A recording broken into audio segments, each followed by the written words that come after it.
Entonces, hagan la línea de corriente ustedes. Fíjense aquí el camino de la corriente.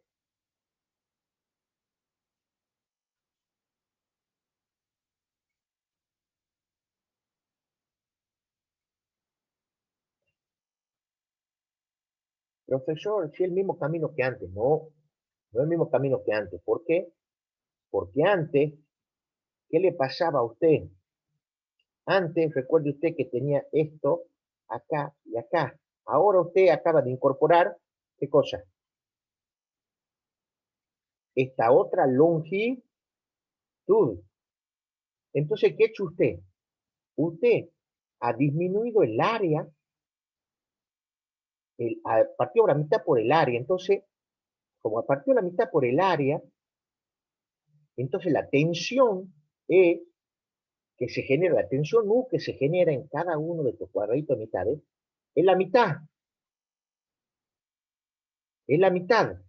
Como el recorrido ahora es más largo, usted tiene este camino más largo, entonces la R prácticamente, a estos bordecitos que son casi nada, la R usted más o menos la ha duplicado.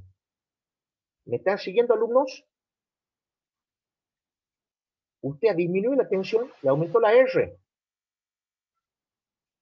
Entonces su corriente, si usted se fue a la mitad de tensión y aumentó al doble casi la R, la corriente hizo 4 veces más chica. Acaba de disminuir acá con el cuadrado la pérdida. Si empieza a hacer esto cada vez más chiquitito, miren todas las líneas corrientes. Todas están en este borde, todas tienen el doble. Entonces tengo menos área, menos FEM. La FEM total es la misma. Menos área, menos FEM. Esto baja. Mayor resistencia, menos corriente.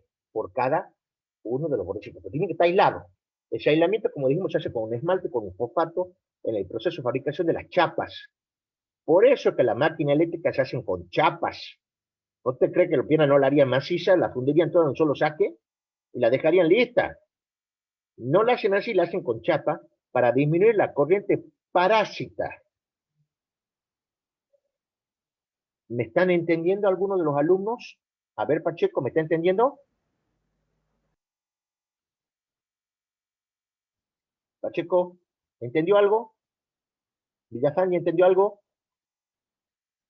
Pedraza, no, no tenía micrófono. Más o menos, lo sigo, pero todavía Sí, no capto el concepto. ¿sabe por qué cuesta seguirlo? Porque en este caso, usted tiene que saber magnetismo y tiene como 5 procesos juntos.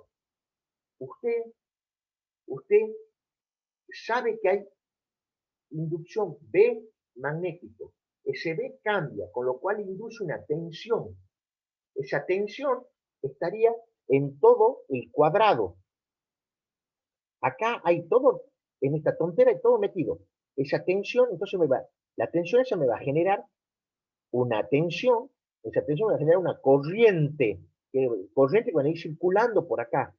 Y esa corriente, I cuadrado por la resistencia, pero que de hierro, ¿por qué? Porque la corriente queda impuesta por la tensión. Entonces, esta R, estoy generando calor acá. Ahora bien, si yo la tensión total es la misma, pero yo acabo de hacer que como decía en el momento de la Arrieta, haga el área más chica. Yo acabo de hacer el área más chica. Al hacer el área más chica, más chiquita esta área, la mitad, el B es el mismo, pero el área es la mitad, entonces aunque el cambio sea el mismo, la tensión va a ser la mitad. Entonces, por cada una de estas áreas, de esta mitad de área, hay mitad de tensión. Si tengo mitad de tensión, voy a tener menos corriente, porque la tensión bajó acá, ecuación, baja la tensión. Y como tengo más camino, de paso, más camino, esta otra línea, consideremos que estas son poco significativas, acá son poco significativas los bordes, como tengo el doble de camino, tengo doble de R. Claro, acá pierdo, pero como yo estoy reduciendo corriente al cuadrado, ¿me siguen? Como estoy reduciendo corriente al cuadrado, más afecto a la corriente que a la R. Entonces mis pérdidas por parásitas se hacen más chicos. Entonces yo la hago cada vez más finito. Por eso hemos hablado que en el ferrite, en estos materiales con hierro que vamos a usar en alta frecuencia, lo hacemos polvo de hierro para que las corrientes parásitas no me lo fundan al hierro con alta frecuencia. Y sí, lo quise explicar porque este pequeño fenómeno que hace que todas las máquinas eléctricas sean siempre chapas laminadas, este fenómeno involucra a la inducción del señor Faraday. B es el que cambia, el área es la que yo reduzco. Eso hace que esto sea menor. Eso implica en la ley de Ohm que esto es menor. El aumento de longitud aumenta L, como aumenta la R. Valor menor dividido en R más chica. Pero esto ahora tengo I cuadrado por R. Aumento esto, pero disminuyo esto. Como esto disminuye al cuadrado, es más efectivo que el aumento de este que me dice que esa es la potencia perdida. Cuanto más finita, más cantidad de chapa haga, tengo, si la dividí en 10 veces a esto, tengo 10 veces menos tensión.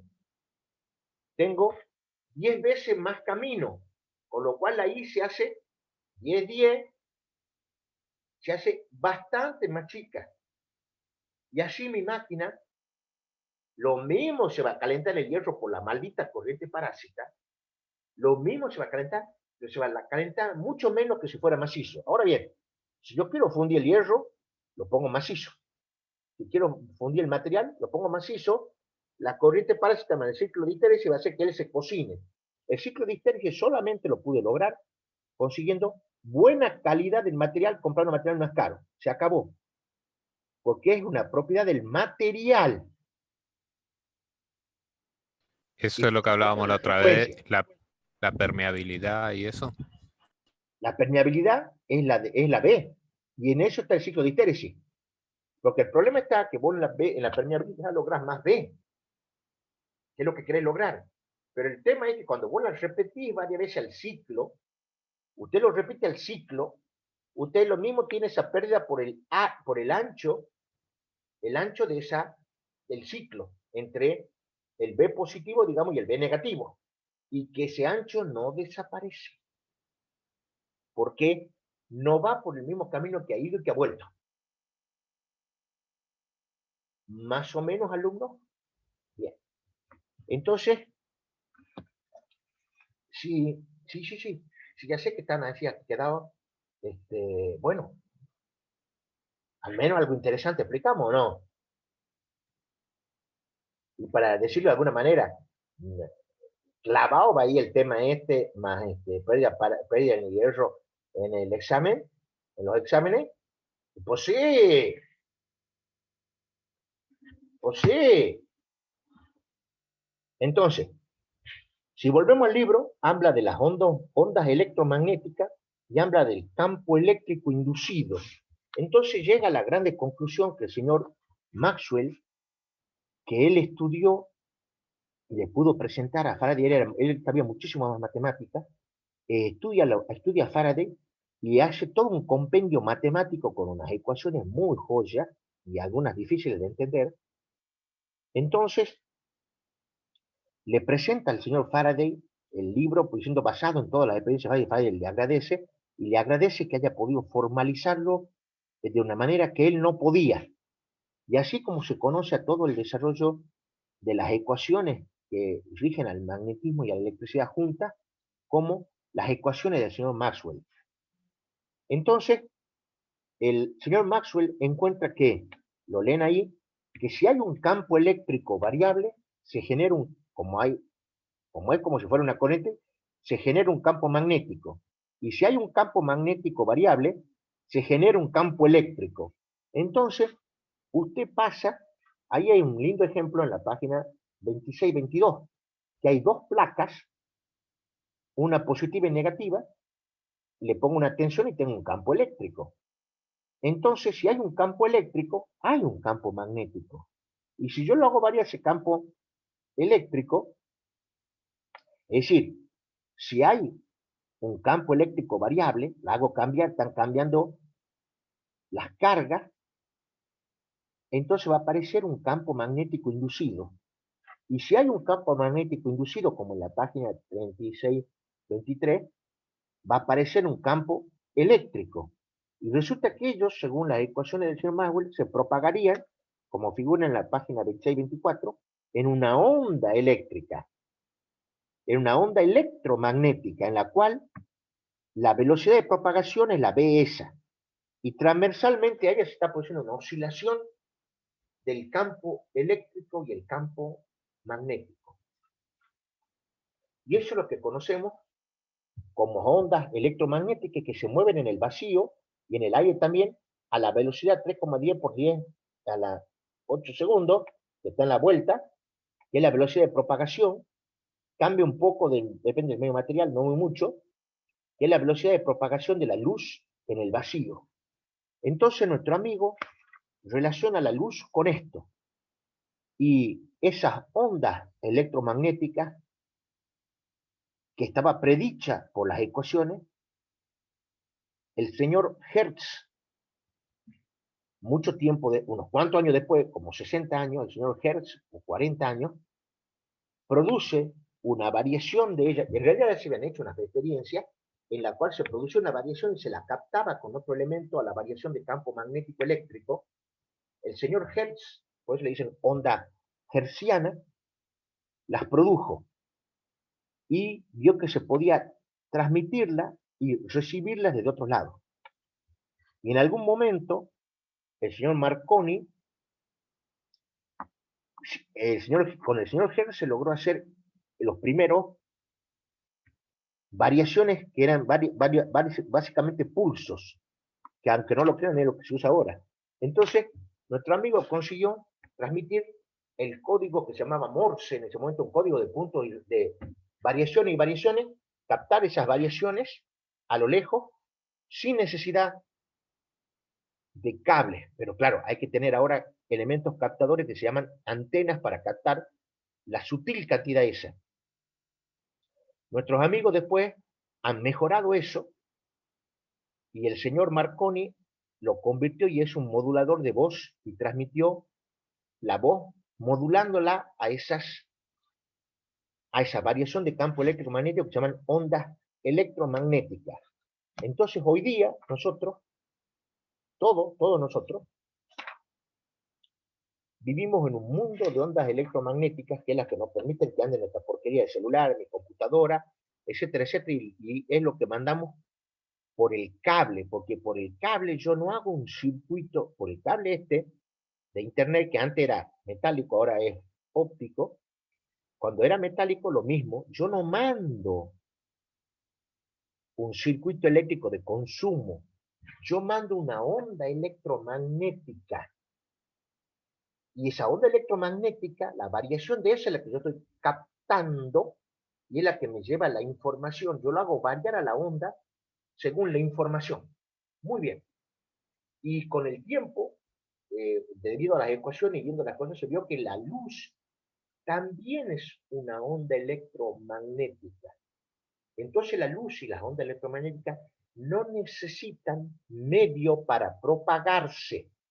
El sonido necesita un medio. El sonido es un golpe en el aire. Es una onda mecánica. Entonces yo estoy golpeando el aire golpea más aire, más aire, más aire, y me llega hasta las orejas. Si no hubiera vacío y no hubiera casi aire, o hubiera poco aire, usted haría y no escucharía ningún ruido. Como el sonido es una onda mecánica, si yo tengo más partículas en el lado de la otra, las golpeo, viaja más rápido porque rápidamente le pega el chirlo, la partícula a la otra, a la otra, a la otra. Por eso, el tipo se pone la oreja en el piso, escucha más lejos cuando viene el tren, o los ladrones, o la cabalgata, lo que sea. Claro, Pero, depende del medio. ¿cómo? Depende del medio. Siempre depende del medio. Pero cuanto más sólido el medio, más rápido es la transmisión. Aunque hay medios que se llaman, no voy a decir anisótropos, no, que hay transmisiones raras. El punto es que vos la escuchás, pero como son más partículas, tenés que sacudir más partículas, también se desgasta más. Es decir, que la energía se pierde. Bueno, pero si vos pones unas buenas cosas, te colás joyas. El asunto es que en esa colada joya, vos le podés poner unos sensores y podés hacer, por ejemplo, lo que se hace ahora la explotación minera, o cualquier cosa se le da una pequeña explosión, un pulso, y la medís cuando llegan a lo lejos y podés, ya, porque se estudió esto, podés encontrar de qué material está compuesto el medio y si hay agujeros o no. Muy bien. Pero las ondas electromagnéticas no necesitan medio para propagarse. El espacio, todo, y van al cohete. En la página, en la figura 26, perdón, 25, 20, estoy, mal los ojos me funcionan. No voy a, creo que voy a tener que poner todas las notas en rojo y mal para poder ir bien. 25, 26, porque ya no veo el azul, ninguna cosa, ni negro. Están puestos los distintos tipos de radiaciones y ondas electromagnéticas. Entonces ahí están clasificados por hertz. Las ondas de radio, las ondas cortas y largas, luego las microondas son las que estamos usando en los celulares, en todos Profesor, lados. Señor. están pidiendo un compañero que lo admita a la clase. Ajá. Apareció y desapareció recién, por eso no lo cazaba.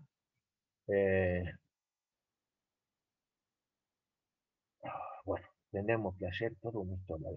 Dejamos atrás esto. Hay uno en la sala de espera. Ahí apareció la sala de espera. Perfecto. Ahí está, siendo admitido. Parece que se desconectó el compañero, lamentablemente. Apareció y de repente desapareció cuando lo iba a admitir. De nuevo lo vamos a poner a admitir. A mí me parece que le está rebotando la admisión. Bueno, nos quedamos sin tiempo por admitir gente.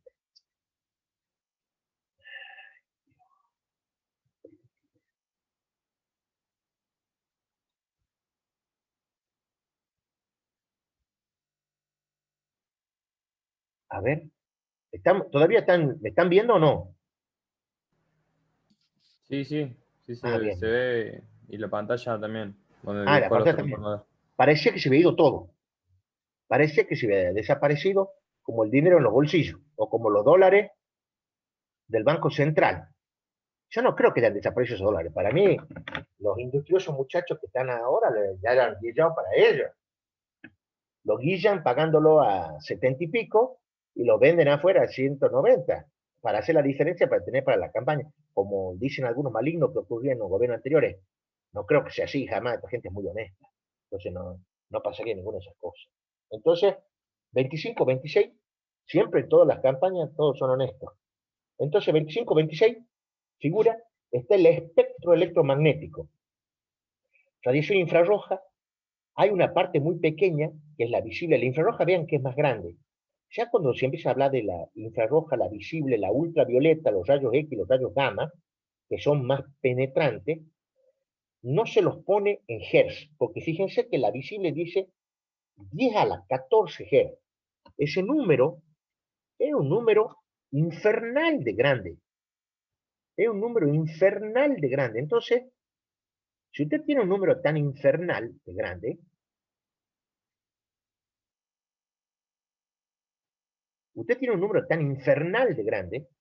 no sirve para traducirlo. Entonces, en realidad, cuando empezamos ya con los valores de luz visible, infrarroja, empezamos a hablar de longitud de onda lambda, que son números un poco más, tampoco no son lo mejor, ¿no? Por ejemplo, la luz está entre los 230 y los 700 y pico nanómetros, 10 a la menos 9 metros, longitud de onda. Y así se la trabaja en luminotecnia, como nanómetro.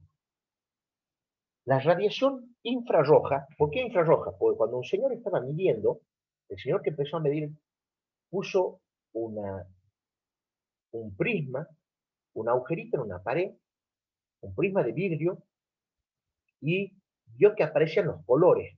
Entonces puso un termómetro, empezó a medir que la luz tenía la misma temperatura y cuando lo llamaron a comer. Entonces dejó el termómetro en un costado y cuando se volvió, vio que el termómetro estaba punto reventar. Dice, pero si no le entra luz. ¿Por qué? Porque le había puesto corrido del rojo. Entonces vio que en la zona que no era el rojo, había una radiación para él, para nuestro ojo humano invisible, que es la radiación infrarroja. La radiación infrarroja es la que lleva el calor, la mayor cantidad de calor. Por eso se trata de aprovechar esa, muy difícil aprovecharla, para aprovechar la luz que llega a la Tierra, la luz solar. Si usted hace unos números y compra un termotanque solar, hay que comprarlo lamentablemente, él da resultado porque él trabaja absorbiendo el infrarrojo. Convertir el infrarrojo en electricidad no se puede hacer mediante procesos eléctricos o procesos especiales. Hay que calentar cosas. Ya se han armado algunas centrales eléctricas carísimas que toman el infrarrojo con espejos parabolizados. Hay que ver qué resultado dan. Pero el problema es que la inversión es muy alta. En la luz visible, y sobre todo cuando pasamos a la luz ultravioleta, esa luz es la que produce el efecto que se llama fotovoltaico, que son las radiaciones que captamos con las celdas fotovoltaicas, que es una proporción pequeña de la luz solar. No tan pequeña, pero pequeña. La parte de la luz visible, como ven ahí, es un rango muy estrecho. Hay algunos animales que miran mejor en la zona ultravioleta y otros en la zona infrarroja. El humano, lo que llamamos luz visible para humano, es una zona mucho más acotada. Y fíjense ustedes que los valores superiores al violeta, ultravioleta, son valores de radiaciones más penetrantes. Hay ultravioleta A, ultravioleta B, ultravioleta C si uno los clasifica. La radiación ultravioleta tiene una ventaja, es más penetrante, es más, se hacen mediciones en realidad la mayoría de satélites están trabajando en zona ultravioleta antes que en luz visible. Después cuando usted lo vea la figurita como colores, dice, ay, qué lindo, pero el color está coloreado. La luz ultravioleta es más penetrante. A la luz ultravioleta A y B tiene un distinto grado de penetración y le produce a usted cambios en las paredes celulares de su piel.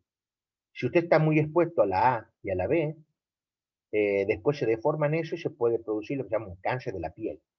Y de repente llegamos a la radiación de longitud de onda más corta, que es la UV ultravioleta tipo C. Esa es tan corta, que no penetra la piel, casi. Habría que verlo a largo plazo, pero casi no penetra la piel, con lo cual no afectaría. Pero si te agarra... No, profesor, Sí. discúlpeme, le voy a hacer una acotación ahí. La Rápido. ultravioleta C se utiliza como sanitizante, altera el ADN, o sea que la traspasa a la pared celular y de los protozoos, bacterias y virus. Exactamente. En realidad lo que usted acaba de decir es perfecto. La VC atraviesa la delgada pared proteica y grasosa de las, llamémosle células, porque en realidad, llamémosle células, porque en realidad un virus no es una célula, no es una célula. Atraviesa esa pared, produce la ruptura de ella, la deformación, y el bicharraco muere. Entonces esa es la que se usa la que hay que usar y la que se usa para desinfectar, desde hace muchos años, desinfectar elementos médicos. Hace muchos años se utiliza para desinfectar sensores, desinfectar superficies y otras cosas, iluminándoles. La industria produce rayos UVC. Lo que no hace el UVC es atravesar las delgadas capas de la piel, de las células de la piel. Apenas las afecta, contrario a la UVA y a la UVB. La UVC es muy buena cuando es una mínima pared celular. A ella, como dice usted, la hace boleta.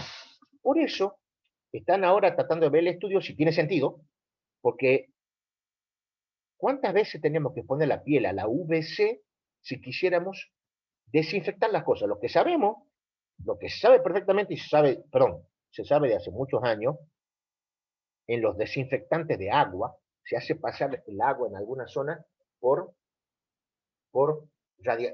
fuentes de UVC, son sistemas baratos de UVC, y se mata a todos los bichos. El problema es que como no se la decantó al agua, queda sucia. El problema es que la vas a beber sucia, con polvo, todo eso, que claro, beber el agua sucia con polvo, todo no te hace nada al cuerpo, ¿no? Pero en la zona donde no hay agua, los piernas le meten igual. Bueno, lo que se está haciendo ahora, lo que se está haciendo ahora, la UVC, es para liquidar la superficie. Ya eso lo sabía hace años, ¿no? Y por supuesto que están los filtros de aire que están recomendados de usar, que son chupadores de aire, básicamente recicladores de aire. Toman el aire de adentro y pasarían sobre lámparas UVC, o si no, se lo podría hacer barato, como dicen algunos, poner las lámparas UVC iluminando hacia el techo, tapadas hacia abajo para que no iluminen hacia la cabeza de los humanos ni la piel, y cuando el aire circule por ahí, vas liquidando los bichos que están en el aire. Por supuesto que tiene que haber un tiempo de exposición, que es lo que se ve según la mayoría de los bicharracos. Y también, si quisiera hacer las cosas bien, se pone en los recicladores de aire, en los chupadores de aire, se pone un filtro que se llama EPA, que también mata casi todas las bacterias, a todas, a los fines prácticos. Por supuesto que esos filtros son costosos. Una muy buena solución es simplemente hacer una buena ventilación. Una buena ventilación. Por ahí han leído que en Argentina dicen que no habría que usar el aire acondicionado. Una